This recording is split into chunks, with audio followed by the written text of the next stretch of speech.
با نام یاد خدا شروع میکنیم این اپیزود زیبا از چیزم. آقا بذار من توضیح بدم. من خیلی بیش از حد عاشق پادکستم، یعنی عاشق اینم که حرف بزنم و اینا. بعدم خب نه اونقدری معروفم که کسی بخواد منو دعوت کنه توی پادکستاش، و نه اونقدری هم آدم خاصی هم که کسی بخواد منو توی پادکستاش دعوت بکنه. معروف و خاص، آره ولشون. و اینکه خیلی دلم میخواست یه بار یه شرکتی بکنم توی پادکست، و چی از این بهتر که کوروش این اتفاق الان انجام داده. خب مطمئنم منم حرف میزنم. چی از این بهتر؟ بریم دیگه. و ببینید مثلا در تو یه موضوعی داره حرف میزنه، منم خب میام نظرم بغلش میگم. مطمئنم به درد کسی نمیخوره، ولی خب مهم اینه که خود من این شکلیم. مطمئنم از این ویدیو خیلی زیاد میذارم. ترجیح هم اینه که مثلا 20 دقیقه‌ای بذارم. قربونتون. دیگه بشش واقعا حرکت کلمو چقدر باحال نمیدونستم اینو. میدونی من حالا میخوام چی در چی حرف بزنم بگو با عزیزم. فکرم درگیر کرده بود. میخواستم اصلا بگو. موضوع بحث امروزمون باشه. آره تو دوست داری که بذار این اول بگم، تو دوست داری که بحث ما یه موضوعیتی آره داشته خوشم میاد، باشه؟ موضوعیت خوشم میاد. همه جوره دوست دارم، راستش همه جوره دوست دارم. هم دوست دارم برام درباره جالبه اتفاقای اون روز و هفته هم جفتش. خب دوستی اسلام گلوف کنم. دوستی 2025 آره. مثلا دوستی ما، دوستی تو با سپری و با هر کان دوستات، خب کلا آدم رفیق بازی هستی یا نه؟ دوست باز هستی یا نه؟ خیلی نگاه کنید من خودمون رو باید بندازیم وسط بحث. وای این قشنگ معلومه دیوونه شده. ولی خب الان انجام میدیم ببینیم چیه دیگه. خب ببین الان موضوع اصلی برای بذار من قش خودم بذارم که امیرحسین نشسته پیشمون. خیلی آدم دوست بازی نمیشه گفت هستم. دوست دارم، رفیق دارم، ولی خب با توجه به مشکلاتی که هر سری توی رفاقت برام پیش میاد که آخرش هم نمیدونم مشکل منه که مطمئنم مشکل از منه یا حالا مشکل از اونه، خیلی سعی میکنم الان با هر کسی رفاقت صد نداشته باشم. یعنی جوری هم که واقعا سعی میکنم که فقط باشن توی زندگیم، بدونم که مثلا یه جا به درد میخورم، مشکل براشون پیش میاد زنگ بزنم امیر مثلا میتونی کمک کنی؟ آره چرا کمک نکنم. که حالا همین کارم برعکس ولی آنچنان نیستش که داداش تو شب بیا خونه من بخواب فردا ما با هم بریم فلان جا بیایم بیسار جا. نه این شکلی نیستم. خیلی محدود و معدود همیشه اینجوری بودی؟ آدمای خیلی چیز، ولی دیگه تا تهشو میرم دیگه. همیشه این گونه بودی؟ فکر نه من اوایل که اومده بودم اینجا خیلی دوست، یعنی اصلا تعداد عجیب غریبی آدم میشناختم، خیلی دوستای مختلف. یعنی اینطوری بود که خب امروز این اکیپو بپیچونیم مثلا با این اکیپ گرفتم. همین می‌خواستم بدونم چون من خودم خیلی اینجوری بودم. من خیلی آدم مثلا میرم اینجا دوست دارم با آدم‌ها دوست شم و خیلی آدم خونگرمیم، آدم خونگرم دوست دارم، خیلی دوست دارم سریع با آدم‌ها رفیق شم و مثلا چجوری با من دوست. من خیلی خودم خونگرم نیستم، ولی همین موضوعی که ایمان میگه هست. مثلا من یه مدت این شکلی بودم که مخصوصا از موقعی که از حکیمیه پا شدیم رفتیم پردیس این اتفاق خیلی افتاد. یهویی مثلا تو سن 8 سالگی یهویی میبینی تنهایی، بعد سعی کنی که رفیق پیدا کنی. مثلا یه رفیق پیدا نکنی تنها میمونی توی شهر غریب که مثلا تنها کسی که میشناسی مثلا دایی 17 سال بزرگتر از خودت و با بزرگ مام بزرگی، تو حالا با یه سری از رفیقای دایی تا آره که بعد سعی میکردم رفیق پیدا کنم که بعدا تا یه زمانی انقدر رفیقای من زیاد شده بود، همین حرف ایمان این اکیپ میپیچوندم میرفتم پیش اونم مثلا تو سن چند سالگی، مثلا تو شاید 10 سالگی 11 سالگی. بعدا خب ضربه میزنه دیگه. مثلا ایمان اینو شاید توی سن کی مثلا خودش می فکر کنم 18 19 سالگی ایمان رفتش چیزیه، رفتش خارج از کشور. ایمان توی 18 19 سالگی اینو تجربه کرد. من توی تقریبا 8 تا 11 سالگی این خیلی میتونه سنم بزنه. من یه زمانی انقدر رفیق داشتم نمیرسم چی کار کنم، یهویی اتفاقاتی افتاد توی زندگیم، خودم اصلا تو زندگی خودم کمرنگ شدم، اومدم بیرون دیگه، اصلا تو زندگی رفیقام هم دیگه نبودم. که مثلا شاید مثلا من 2 سال بدون هیچ دوست و رفیقی بودم، همه رو میشناختم و جوری نبودم که مثلا کسی رو نشناسم، ولی تو این موضوع مثلا یهویی می‌دیدم که امیر فقط خود تنهایی. و واقعا هم خیلی میشه گفت که اذیت کننده است این موضوع، خیلی هم اذیت کننده است، ولی نمیدونم شاید همون چیزه کاری کرد که بزرگ شدم. من یکی از دلایلی که مثلا پا شدم اومدم رقص انجامم همین موضوعه.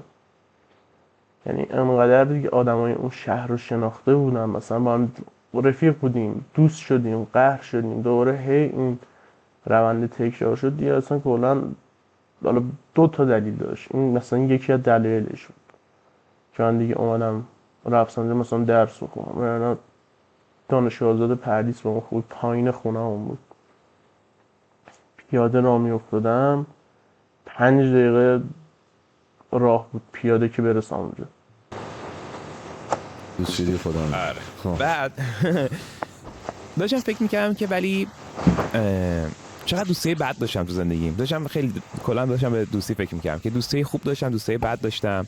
خب آدم دوستی هرچی بیشتر داشتم بهش فکر میکردم داشتم میدیدم که چقدر دوستی چیز پیچیده ایه. وقتی کوچیک‌تر بودم همینجوری بودم که آره دوستیم با هم و فلان و اینا، ولی وقتی بهش فکر میکنیم میبینی خیلی چیز پیچیده ایه، خیلی فاکتورها هست که باعث شه که یه دوستی واقعا دوستی خوبی باشه و بمونه. آره و بمونه. خیلی از دوستی‌ها به نظرم خیلی یه طرفه است، یعنی آدم هی انرژی و وقت و عشق میذاره ولی در ازاش نمیگیره. آره که من این تجربه بعدی که دارم میگم همین بوده بیشتر، که احساس میکنم که خیلی وقتا خیلی از دوستایی که تا الان داشتم خیلی یه طرفه بوده. یعنی طرف من خیلی دوست داشتم اون دوستیه باشه، من خیلی مثلا کارا کردم، من خیلی مثلا چیزی، ولی در ازاش فقط بدی دیدم. نگرفتی. نه ببین این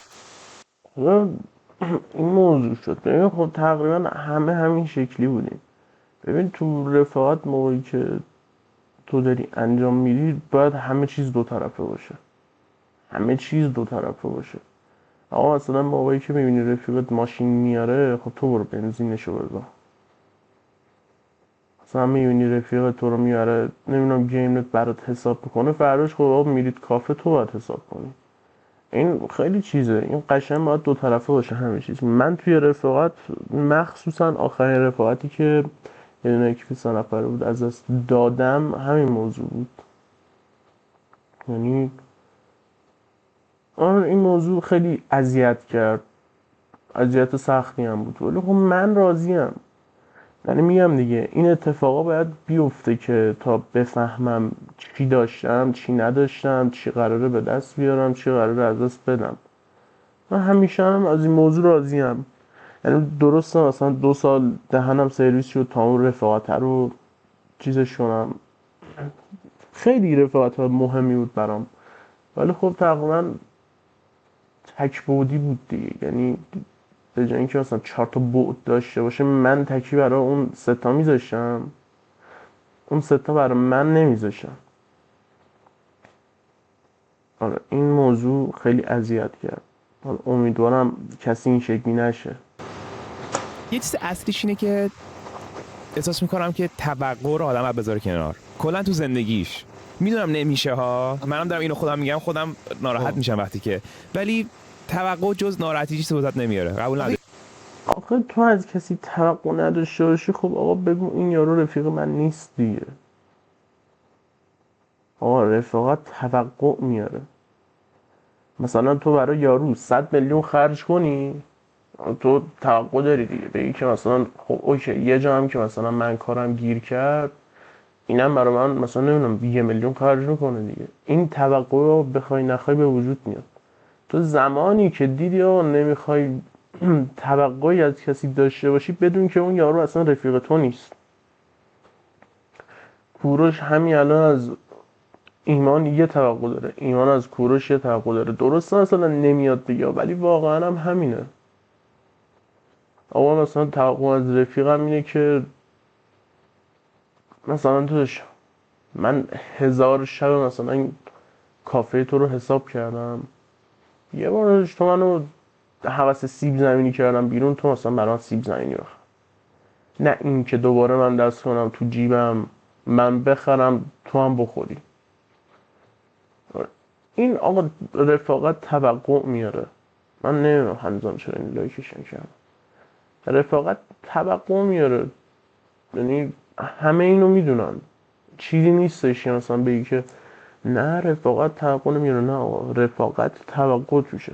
شما میخوای توقع نباشه تو رفاقت، با کسی رفاقت نکن، با هیچ کس رفاقت نکن. ببین چی توقع، ببین مثلا تو توقع داشته باشی از طرف مقابلت که یه کاری واسط میکنه. مثلا اگر من برای تو تایم گذاشتم، من اگر واسه چیزا تو هم توقع داری که اونم برای تو تایم بذاره. احساس میکنم اشتباهه با اینکه من اینجوری بودم و احساس میکنم تو نه به نظر من حالا نظر شخصی منه، به نظر من اگر که توی دوستی متقابلیه باید این احترام متقابله وجود داشته باشه و اونم باید یه کاری رو انجام بده. دوست دارم اونجوری باشه ولی نیست. تو واقعیت اینجوری نیست. خب داداش شما رفاقتی نداری. من خیلی از اکثر ترجمه احساس میکنم که این توقعه، شاید آدم‌ها از من مثلا دوستای من از من توقع داشتن، من نداشتم. کلا توقع داشتن تهش ناراحتی بیشتر میاره تا تو همه چی. تو دوستی ولی خب آدمو نشون میده، میفهمی اون رفاقت خوب هست یا نه. پرکتیس خوبی نیست. اون موقعی که شروع میکنی با یه نفر از یه نفر توقعی نداری دیگه، تقریبا ازش هیچ انتظاری نداری، ازش هیچ چیش رو مخت نباید بره، از اونورم هیچ چیش نباید خوشحالت بکنه. یه ذره اونجوری میشه دیگه اگه توقعاتو بیاری پایین. یه پرکتیسی بود که ما توی بچهای خودکست انجام دادیم و به نظر من اشتباه بود. این بود که ما شروع کردیم برای هم دیگه تولدامون هیچ کس برای هیچ کس کادو نگرفت. یعنی شروع کردیم اصلا اینا یواش یواش شروع کرد، میدونید نمیدونم به نظر من اولش خیلی اینطوری بودیم که آره چقدر راحت شد دیگه، نباید به این فکر بکنیم دیگه، اصلا ذهنمون راحت تر شد دیگه، هم از لحاظ مالی برای ما بهتر بود چون که خب 4 نفر بودیم، تعدادمون زیادتر بود، ولی کم رفته تاثیر گذاشت روی دوستیتون. نه رو دوستیمون تاثیر نذاشت، ولی احساس میکنم اون یه اتفاق مهمیه که توی دوستیات میفته که به یه نفر نشون میدی که آقا من اینو یادم بود، من چی میگم اینو از ذهنم از یه جوری همون توقعات دیگه، توقع داری که حالا اتفاقی که هست سر همین موضوع، من واقعا هیچ موقع یادم نمیاد رفیقام برام تولد گرفته باشن. اصلا چه شکلی بگم، من با یه اکیپ شاید مثلا 6 سال رفیق بودم. توی این 6 سال من برای تولد همشون سعی تمام میذاشتم. فلانی تولد فلانیه باید کادو بگیری، حالا کادو نمیگیری پول بذار رو هم دیگه، حداقل یه دونه کیک براش بگیریم خوشحالش کنیم. و واقعا من این کارو برای همشون انجام میدادم. من برنامه ریزی میکردم که آقا کی فلان کارو انجام بده، کی فلان کارو انجام نده. من برنامه ریزیشون کردم. ولی من هر موقع که میرسید 4 اسفند میدونستم هیچ کس تولد منو برام حتی تبریک هم نمیگه. من فکر کنم دیگه تولدی که یکی برام گرفت و مثلا خوشحال شدم بعد از این سال رفیقم مثلا پارسال 2 هفته بعد تولدم، 1 هفته اینطورا، که 4 اسفند تولدم بود فکر کنم 11 نه خیلی هم به بعدش فکر کنم 14 اینطوره یه اسفند منو تولد گرفت. این شکلی بود که زنگ زد فلانی بیا پایین بلوکتون. اومدم دیدم مثلا با 4-5 رفیقای دیدم که واقعا باشون دوران خیلی خوبی رو داشتم، دیدم با اونا جمع شده، بیا داداش تولد مبارک را. و بازم من اتفاقی که هست اینجا این بودش که خیلی ناراحتی برام به بار اومد. چه شکلی بگم، این بود که من گفتم آقا ما براتون اینو کادو تولد گرفتیم فلان. من هنوز از اون رفیقم کادو تولدمو نگرفتم و هر موقع منو میبینه میگه که داداش من کادو تولد تو رو دادم و من تا الان فکر کنم خیلی من برای این بنده خدا کادو تولد خریدم.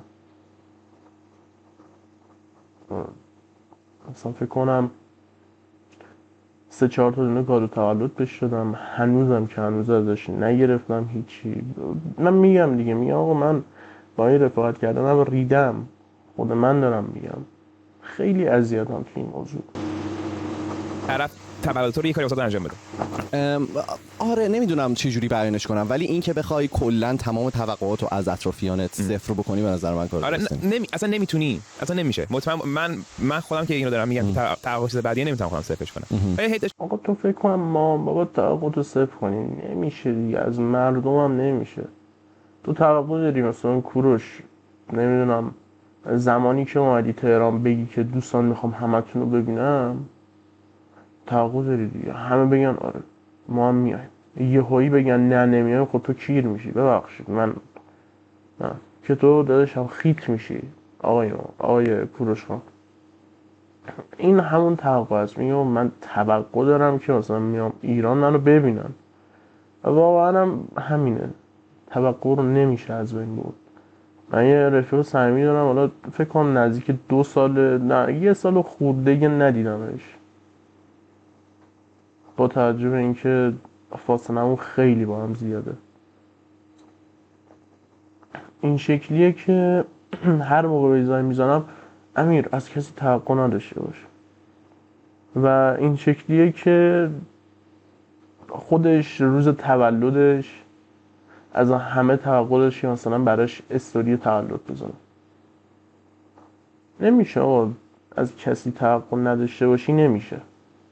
داشتم بهش بیشتر فکر می‌کردم یکی از بخشش توقعه، دو یه بخش دیگه است که چقدر مهمه که مثلا به نظر من خیلی مهمه که عقایدا، رفتارا و کلا اون چیزایی که تو سرش داره طرف اینا یکی باشه برای اینکه دوستی بتونه چیزتر باشه. این خیلی مهمه، چه دوستی چه همکاری، چه اینکه شما اون هدفی که دارید تقریبا با هم دیگه الاین باشه، اون نظراتی که دارید تقریبا با هم دیگه یکی باشه. اون می‌بینی تو این دوستیه باید سعی کنی هر چی که میتونی این استحکاکی که ممکنه پیش بیاد کمترش کنی. چیکار می‌کنی اگه که مثلا یه رفیق داشته باشی، دوست داشته باشی که مثلا شوخی و ایناش رو مخت باشه، مثلا یه شوخیایی میکنه که بهت برمیخوره، یا مثلا چرا میخندی، یا مثلا فقط شوخی نه کلا رفتاراش مثلا با تو یه جوری باشه که مثلا من تو دوستی خودم دارم میگه مثلا شده که مثلا من یه دوستی داشتم که مثلا یه سری رفتاراشو دوست نداشتم، که مثلا یه سری شوخیاشو، یه سری کارایی که مثلا تو جمع کردین آدم بعد بگه یا نه. به نظر تو ببین بستگی داره که چقدر اون دوستی برات مهمه واسه دیگه. اگر واقعا اون رفاقت مهمه آقا باید بگی و من واقعا میگم من اون کسی که حالا نمیدونم به خاطر اینه که انقدر آدمای زیادی تو زندگیم دیدم فکر کنم این شکلی شدم، این شکلی بودم قدیم. اینه که اصلا یکی رو میبینم اخلاقش رو مخم اذیت هم میکنه، اصلا هیچ جوره باشه ارتباط نمیتونم برقرار بکنم. یعنی ارتباط برقرار میکنم به عنوان مثلا یه کسی که میشناسمش، نه به عنوان یه رفیقی که گرما به گلستانه و میاد تو بهتری، نه. چون ببین رفتار هیچ کسی تو نمیتونی عوض کنی. این عوض نشدن رفتار میتونه چه شکلی بگم، مگه تو مشی خدایی که بخوای رفتاری کسی رو عوض کنی؟ تو هم زندگی تو کن اونم زندگیشو کنه دیگه، دنبال چی؟ چون قرار نیستش که هیچ وقت این اتفاق بیفته که تو مثلا روی یه نفر بتونی تاثیر بذاری. همون شکلی که من نمیتونم روی کسی تاثیر بذارم، آقا تو هم نمیتونی، هیچ کس هم نمیتونه. اون یارو هم آخه تاثیر نمیپذیره. مثلا بیای به یارو بگی اخلاق تو درست کن، چشم من اخلاقم درست کنم با تو، نه بابا تا یارو 10 بارم مسخره‌ت میکنه.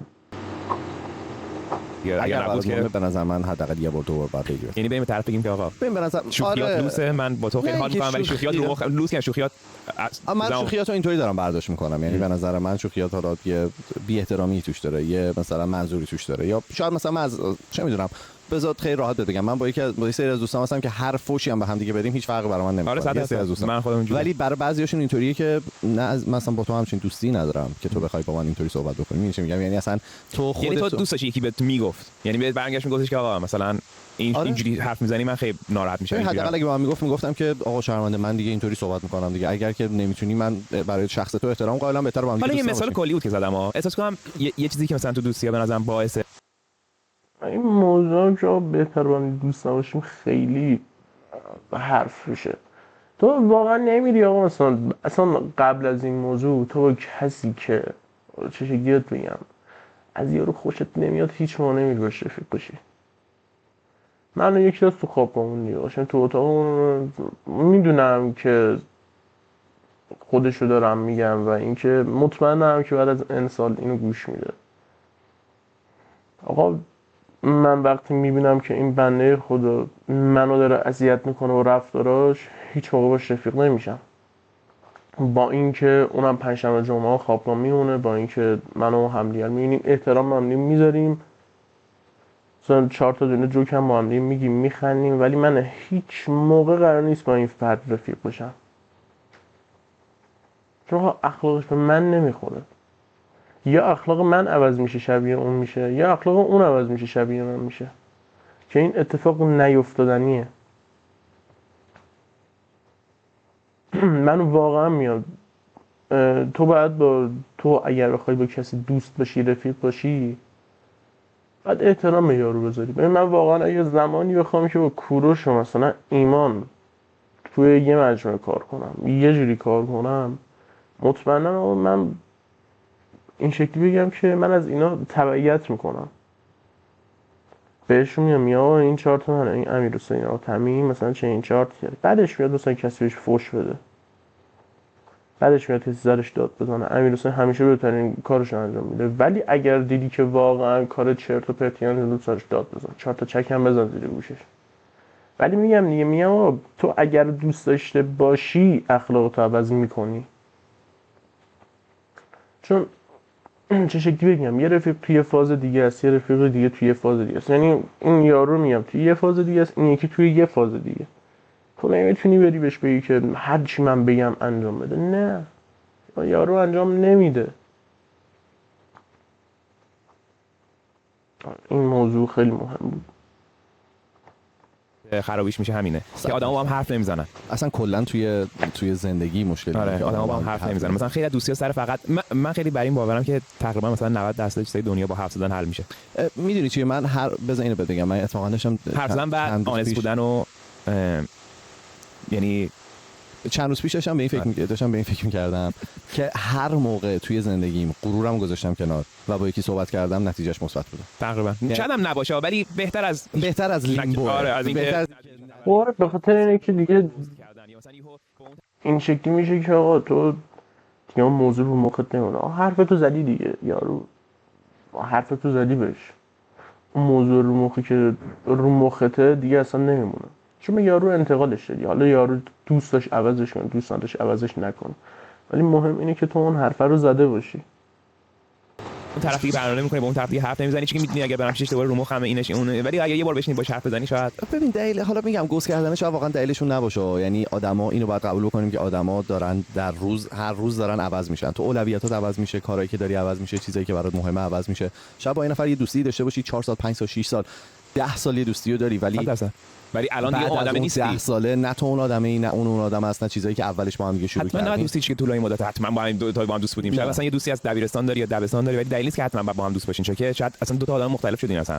تو یه زندگی خودت داری. من دوستایی داشتم که اولویاتشون عوض شد، دوستایی داشتم که و براشون احترام قائلم. مثلا اگر که دوستی دارم که چه میدونم مثلا ازدواج کرد و ما خیلی کمتر دیدیمش، من براش احترام قائلم. آره اتفاقا میگم من براش خوشحالم که اون چیزی که حالا تو ذهنش رو داره انجام میده، ولی اینطوری نیست که نمیدونم، برای من یه ذره متفاوت تره. برای من اینطوریه که اگر که یه دوستی وجود داره و من دارم یه قدمی رو برمی‌دارم، انتظار دارم که یه نفر دیگه اون قدم رو برداره. توقع رو پس داری 100%.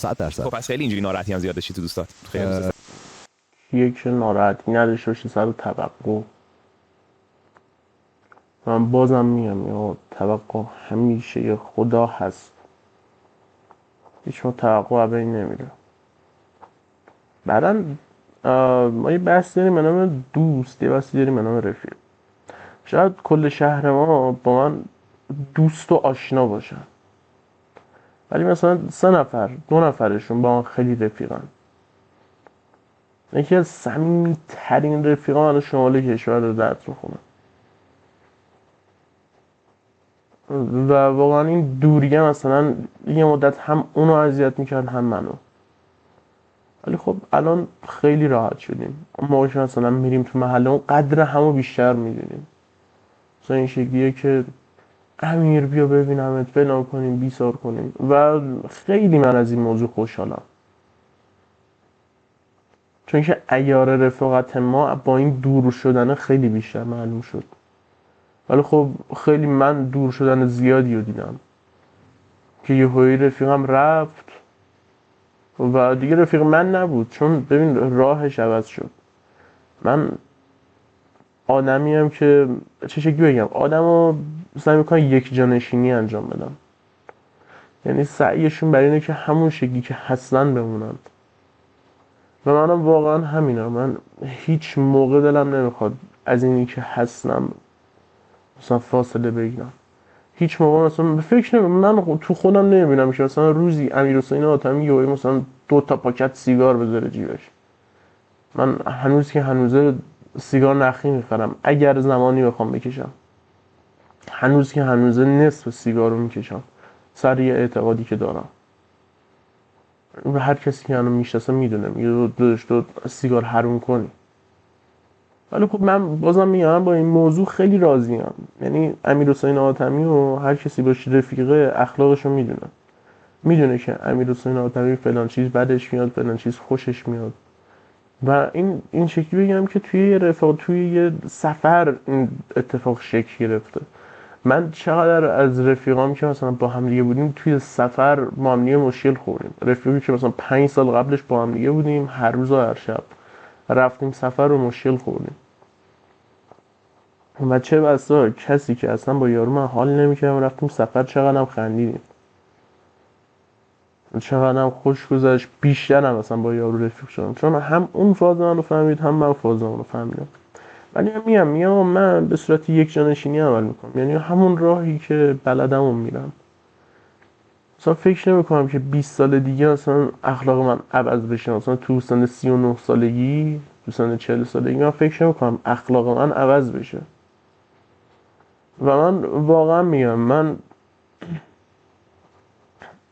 همین شکلی دست و پا شکسته. اگر یه سری رفیقایی داشتم که هولم میدادم به سمت جلو، همین شکلی دست و پا شکسته که توی ویدیو میذارن، یه روز از گیم یه روز از طراحیام. اگر یکی بود که واقعا منو هول میداد جلو، من الان فکر کنم واقعا 3 سال بود 2 سال بود توی یوتیوب شناخته شده بودم. اگر از 2 سال پیش شروع میکردم حداقل یه امسال مثلا یه 5000 نفر من میشناختم. ولی خب اتفاقی که افتاد من کسی رو نداشتم، من همه رو به سمت جلو هدایت کردم. اصلا گفتم آقا تو رفیق منی، من تا جایی که بتونم از تو حمایت میکنم توی هر چیزی. داداش یارو درس نمیخون میگفت بیای من خب من یه کاری کردم که مثلا یارو دیگه تا آخر عمرش حرف گیم میاد مثلا بگه امیرحسین آتمی هوای منو داشت. که از سفر میگفتن گیم نزن ولی امیرحسین این شکلی بودش که داداش برد بدم من هوا تو رو دارم. ولی خب این چه شکلی بگم، این موضوع دوست و رفیق خیلی بر من عجیبه. من واقعا هم این شکلی هم که چون عاشق حرف زدنم فکر کنم اینجور ویدیوها رو خیلی بگیرم. میرم میگردم مثلا از اون ثانیه تا اون ثانیه‌ای که کوروش، همون دقیقه تا اون دقیقه‌ای که کوروش ما با هم حرف میزنن و منم همون میشینم باشون مثل همین الان حرف میزنم. این کاری که الان کردم پر بایه، پر از اتفاق و کلی چرت و پرتاه، ولی مطمئنم که من انجامش میدم چون آدمیم که واقعا عاشق یوتیوبم. یعنی هر کسی که منو میشناسه میدونه من خیلی از رفیقام یوتیوبرن. رفیق که نه، مثلا با هم دوستیم، یارو 60 سال پیش مثلا تو تویچ با هم دیگه رفیق شدیم، یعنی با هم دیگه دوست شدیم که خیلی هم معروفن. اسمم نمیبرم چون دلم نمیخواد با اسم کسی بیام بالا، ولی حالا اون بنده خدا رو خیلی دوستش دارم، چون اونم مثل من عاشق این بودش یوتیوبر بشه و شد. نمیدونم چه شکلی، هیچ موقع هم ازش نمیخوام بپرسم، ولی امیدوارم که منم بشم دیگه. آره این تموم شد، این امروز ما تموم شد. حالا نمیدونم چند دقیقه شد، مطمئنا نصفشو کات میکنم، نصفشو دوباره درست میکنم، ویدیو میذارم روش، کلی کار عجیب غریبی انجام میدم. ولی خب اتفاقی که هست اینه که آقا دوستتون دارم. من واقعا حرف برای گفتن زیاد دارم، اونم دلیلشو حالا مثلا تو ویدیوی بعدی میگم. من واقعا خیلی دلیل زیاد دارم که بتونم حرف بزنم. دوستتون دارم همتونو. من اصلا هیچ همین شکلی که ویدیو رو ریکورد میکنم میام اینجا فلان کار رو انجام میدم، همینم براتون میذارم. مثل یه خانواده من شما رو میبینم و اینکه همتون رو دوست دارم. شب همتون خوش.